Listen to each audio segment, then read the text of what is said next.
almost day 13. Ay! We're almost there. So, wala na yung nails ko kahapon kasi nakita nyo naman yung state kahapon, diba? So, tinanggal ko na siya. But, maybe soon, magkakaroon tayo ng pera.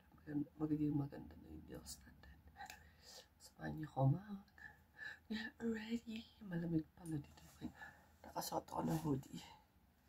Malamig. So, anyway, sa'yo na.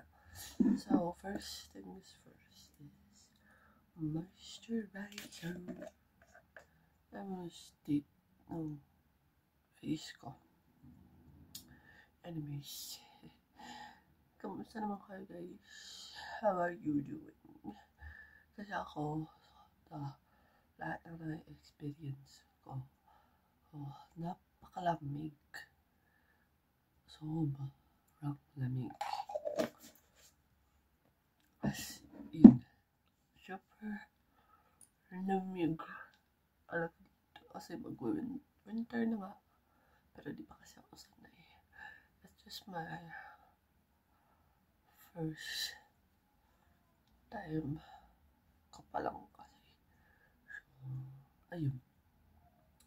Dahil first time ko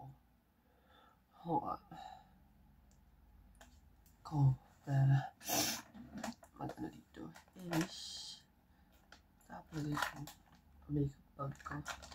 Hahanapin na ako dito. Diba? The state of my makeup bag. Grabe. Hahanapin natin kasi ako dito. Ayun na. Taka na. Ito. Yeah. What's that? Brow gel. Di ba ka marunong masyado dito? Abangan nyo na lang guys yung mga post ko sa 2025. Tsaka, nakaka-experience talaga ako ng Europe. Europe life dito. Dito is sobrang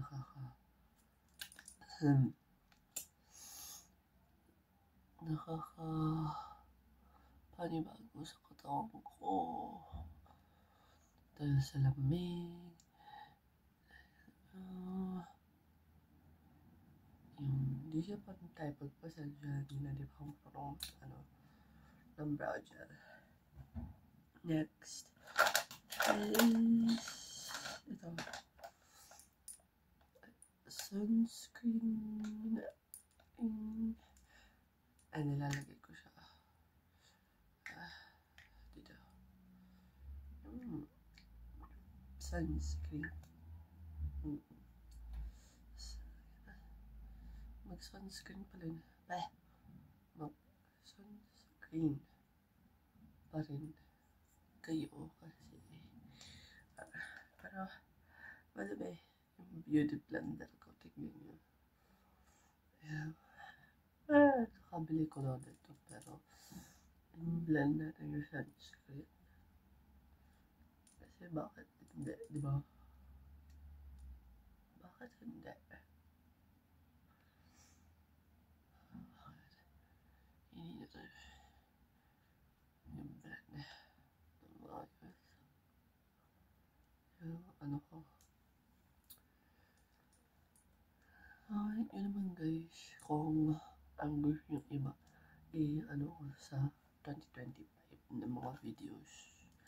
Saka parang maging usos that year. Anyways, blush. Sobrang ilang beses ko ito na-promote sa Pilipinas ko pala, nadala ko pa dito.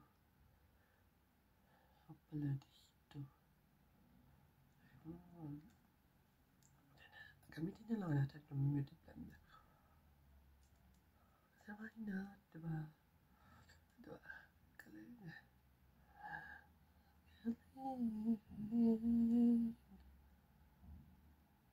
Next is ito.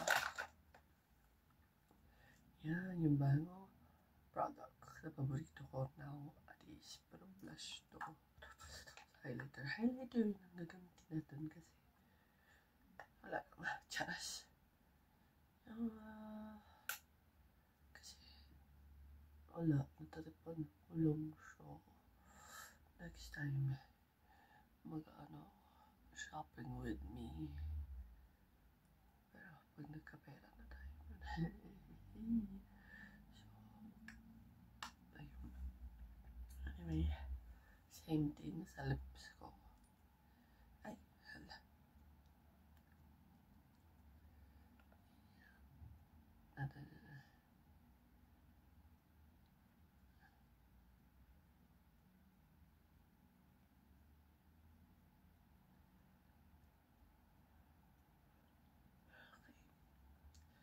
Magsasalamin lang ako. I'll be right back. Alright guys, that is my finished look. I-update na lang kayo mamaya kung ano pa ang mga gagawin natin today. Here comes with us. Bye!